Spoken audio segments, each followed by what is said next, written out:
Assalamualaikum Ananda semua. Sebelum memulai pelajaran, marilah bersama-sama kita melapaskan al-basmalah. Bismillahirrahmanirrahim. Dan dilanjutkan dengan doa sebelum belajar. Rabbi zidni ilma warzuqni fahma. Amin. Oke, jangan lupa ya untuk tetap semangat. Tepuk semangat. Ha, Allahu Akbar. Yang pertama, kita akan membahas pengertian dari teks narasi sejarah. Ananda bisa membuka buku tema G di halaman 4. Baik, teks narasi sejarah adalah teks yang membahas peristiwa sejarah berdasarkan fakta yang terjadi dan disampaikan dalam bentuk narasi atau urutan cerita. Dengan membaca teks narasi sejarah, Ananda semua dapat mengetahui peristiwa sejarah yang terjadi di masa lampau. Cara menentukan informasi penting dari teks narasi sejarah yaitu ada 4 langkah. Yang pertama, membaca teks dengan cermat. Yang kedua, menggarisbawahi gagasan pokok setiap paragraf. Ketiga, mengelompokkan informasi dalam teks menggunakan kata tanya. Dan yang keempat, menjawab pertanyaan yang diberikan menggunakan jawaban dari pertanyaan yang diajukan. Mengelompokkan informasi dalam teks narasi menggunakan kata tanya atau kita singkat dengan adik simbah. Nah, kata tanya tersebut terdiri dari 6, yaitu apa, di mana, kapan, siapa, mengapa, dan bagaimana. Ayo kita berlatih bersama mengelompokkan informasi dalam teks narasi. Silakan dibuka di halaman 12. Bacalah teks 1 yang berjudul Masa Penjajahan Bangsa Portugis di Indonesia. Setelah dibaca, mari bersama-sama Bunda bantu ya kita menentukan atau mengelompokkan informasi dalam teks narasi. Di sini Bunda membuat dalam bentuk tabel. Tabel ini memudahkan kita dalam menentukannya ya. Nah, di sini ada kata tanya yang Bunda buat itu ada 5 yang bisa kita tanyakan di dalam teks 1. Kata tanyanya itu ada kapan, siapa, di mana, apa, dan bagaimana. Selanjutnya, kita mulai membuat kalimat tanya.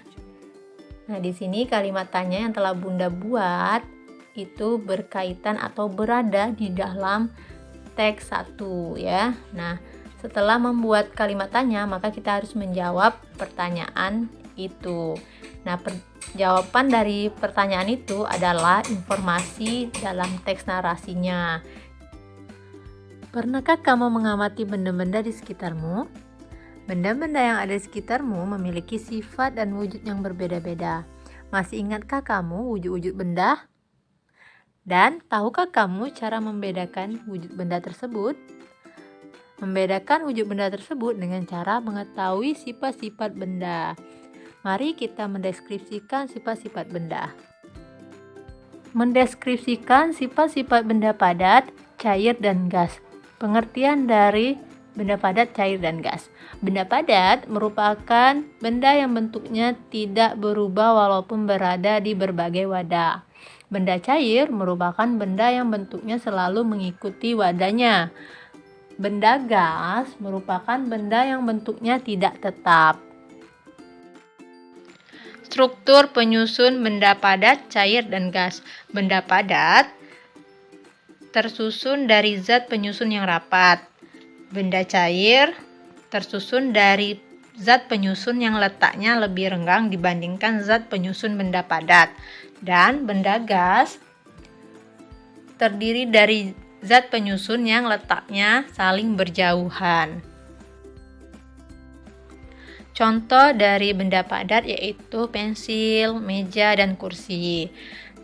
Contoh dari benda cair, salah satunya adalah susu. Dan contoh dari benda gas, salah satunya adalah balon. Perubahan wujud benda. Pada pembelajaran sebelumnya, Ananda telah mengetahui bahwa di alam ada 3 wujud benda, yaitu benda padat, benda cair, dan benda gas. Oleh karena berbagai peristiwa, benda-benda dapat mengalami perubahan wujud.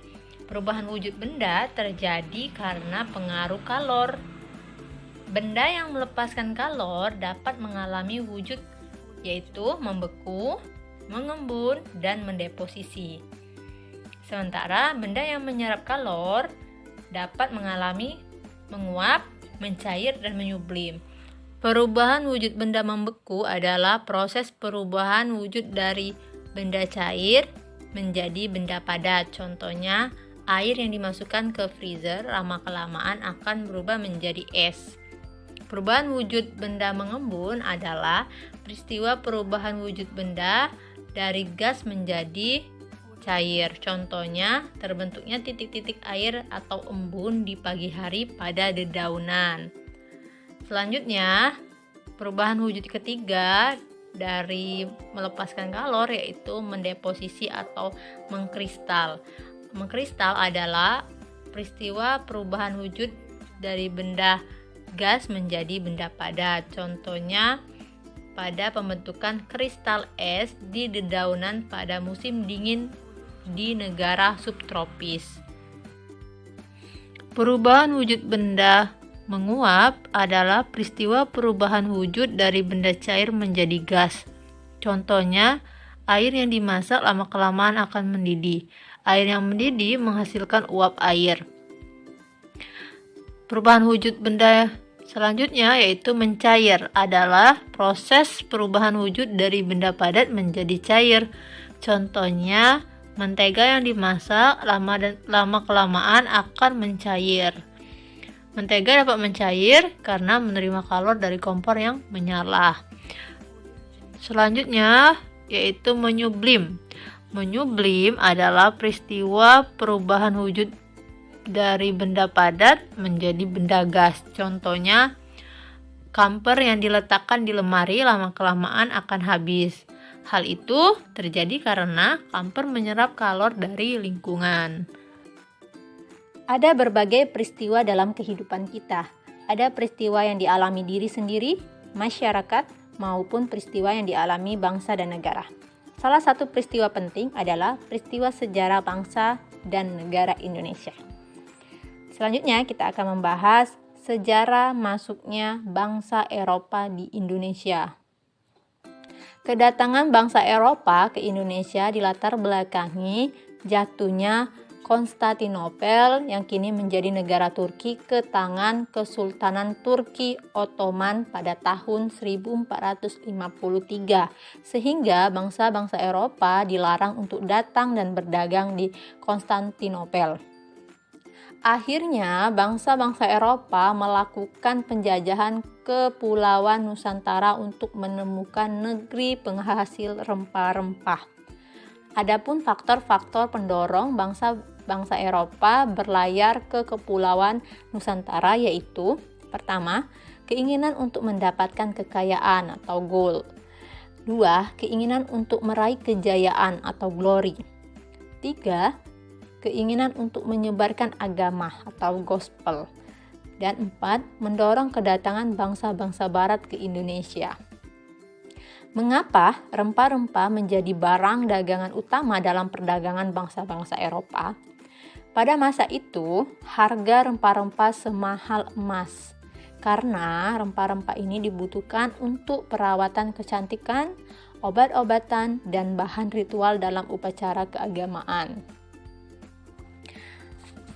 Selanjutnya, kita membahas tentang perlawanan rakyat terhadap penjajah. Tokoh yang pertama yaitu Thomas Matulesi atau disebut Patimura. Patimura ini lahir di Maluku pada tanggal 8 Juni 1783. Pada masa itu, di Maluku terkenal sebagai penghasil utama rempah-rempah. Dalam upaya yang dilakukan VOC untuk mempertahankan monopoli dagang rempah-rempah di Maluku dengan melakukan pelayaran hongki yang bertujuan menjaga keberlangsungan monopoli rempah-rempah. Nah, pelayaran hongki ini meliputi hak ekstirpasi, yaitu hak memusnahkan pohon, pala, atau cengkih demi mengekalkan monopoli rempah-rempah di Kepulauan Maluku dan sekitarnya. Nah, namun masyarakat Maluku melakukan perlawanan dan menyerbu benteng Drustedt. Dalam melakukan perlawanan, Patimura dibantu oleh Thomas Patiwel, Lukas Latumahina, Paulus Tihahu, dan Martha Christina Tihahu.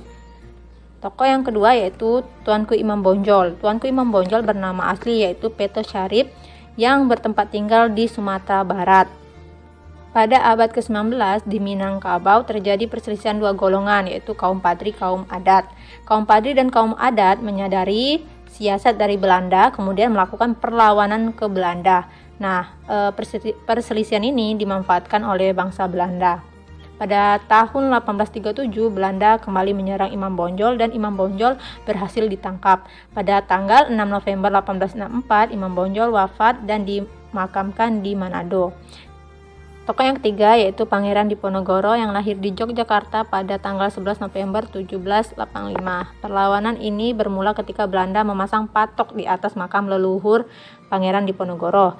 Nah, perlawanan ini dilakukan oleh Pangeran Diponegoro pada tahun 1825 sampai 1827. Pada tahun 1827, Belanda menggunakan siasat benteng Stelsel, yaitu mendirikan benteng-benteng di daerah yang sudah dikuasai oleh Belanda.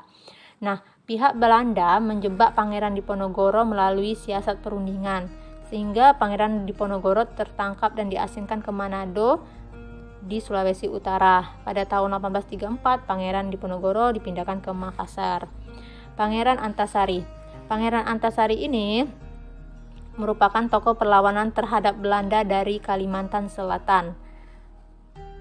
Belanda mempunyai tujuan untuk menguasai Banjarmasin dengan cara pertama, mengadakan monopoli perdagangan, mencampuri urusan kerajaan. Dalam melakukan perlawanan, Pangeran Antasari dibantu oleh 4 tokoh yaitu Kiai Damang Laman, Haji Nasrun, Kiai Lalang, dan Haji Bayusin. Pada tahun 1860, perlawanan dilakukan oleh Pangeran Antasari. Perang yang dinamakan yaitu Perang Sabil. Beliau wafat pada tanggal 11 Oktober 1862. Perlawanan rakyat Buleleng terjadi di Pulau Bali pada tahun 1846. Adapun hal yang melatar belakangi perlawanan rakyat Buleleng yaitu Belanda tidak menerima kapalnya diberlakukan hukum tawan karang. Belanda memberi ultimatum dan Raja Buleleng menolaknya. Di Bali, hukum yang berlaku adalah hukum tawan karang, ya, di mana kerajaan di Bali memiliki hak untuk merampas muatan kapal yang terdampar di wilayah kerajaannya. Pasukan Belanda disambut oleh Pati I Gusti Ketut Jalatik dan di sana mereka melakukan perang habis-habisan yaitu Perang Puputan. Perlawanan Sisingamangaraja terjadi pada tahun 1889 di Sumatera Utara. Dari perlawanan tersebut, banyak prajurit yang gugur di medan perang. Namun, sikap Simangaraja mengambil sikap tetap bertahan. Pada tahun 1907, pasukan Belanda menyerang pasukan pertahanannya dan Sisingamangaraja pun gugur pada tanggal 17 Juni 1907. Perlawanan rakyat Aceh. Perlawanan rakyat Aceh ini bermula dari perjanjian antar Belanda dengan Sultan Siak. Dalam melakukan perlawanan, rakyat Aceh tidak menunggu perintah dari Sultan. Jadi Teku Cik Ditiro memimpin perlawanan di Pidi, sedangkan Teku Umar dan istri memimpin perlawanan di Aceh Barat. Teku Umar ini berpura-pura menyerah dan memihak kepada Belanda. Namun maksud dari Teku Umar adalah mengelabui Belanda untuk mendapatkan senjata dari Belanda tersebut. Akhirnya Belanda mengalami kesulitan. Kemudian Belanda mengirimkan Snokkhorger untuk berpura-pura menjadi rakyat Aceh. Selanjutnya Belanda membentuk pasukan Marsos. Kubu-kubu tersebut berada di hutan, gunung, dan lembah. Pasukan Marsos menyerang kubu-kubu pertahanan rakyat Aceh. Nah, pada tahun 1899 Teku Umar gugur dalam sebuah pertempuran di Mulabo. Di halaman 20 silakan Ananda membaca tokoh-tokoh yang lainnya dalam perlawanan terhadap penjajahan bangsa Portugis dan bangsa Belanda. Peristiwa pada masa awal pergerakan nasional. Pergerakan nasional adalah suatu bentuk perlawanan terhadap kaum penjajah yang dilaksanakan dengan tidak menggunakan kekuatan bersenjata, tetapi menggunakan organisasi yang bergerak di bidang sosial, budaya, ekonomi, dan politik. Pergerakan nasional melawan penjajahan Belanda di Indonesia diawali pada tahun 1908 dengan berdirinya Organisasi Budi Utomo. Organisasi Budi Utomo ini didirikan oleh kalangan terpelajar di sekolah kedokteran. Budi Utomo ini didirikan pada tanggal 20 Mei 1908. Organisasi ini dipelopori oleh Dr. Wahidin Sudirohusodo yang merupakan tamatan sekolah Dr. Stovia di Batavia. Ia melontarkan gagasan agar para mahasiswa mendirikan organisasi yang bertujuan memajukan bangsa. Gagasan yang diajukannya diterima oleh rekan-rekannya di Stovia. Bersama Dr. Sutomo dan para mahasiswa Stovia, ia pun mendirikan Budi Utomo yang bertujuan untuk pengajaran dan kebudayaan di Indonesia. Setelah Budi Utomo didirikan, barulah berdiri organisasi pergerakan nasional yang dipelopori oleh kaum terpelajar lainnya. Pesan ukrawi kita pada hari ini terdapat dalam Quran Surat Yusuf ayat 111, di mana kita harus mengetahui peristiwa-peristiwa yang terjadi di masa lampau. Peristiwa-peristiwa yang terjadi itu berisi pelajaran bagi orang-orang yang beriman untuk memantapkan keimanan mereka dan menguatkan ketakwaan kepada Allah Subhanahu wa taala. Mari kita tutup pembelajaran pada hari ini dengan melapaskan hamdalah. Alhamdulillahirabbil alamin. Wassalamualaikum warahmatullahi wabarakatuh.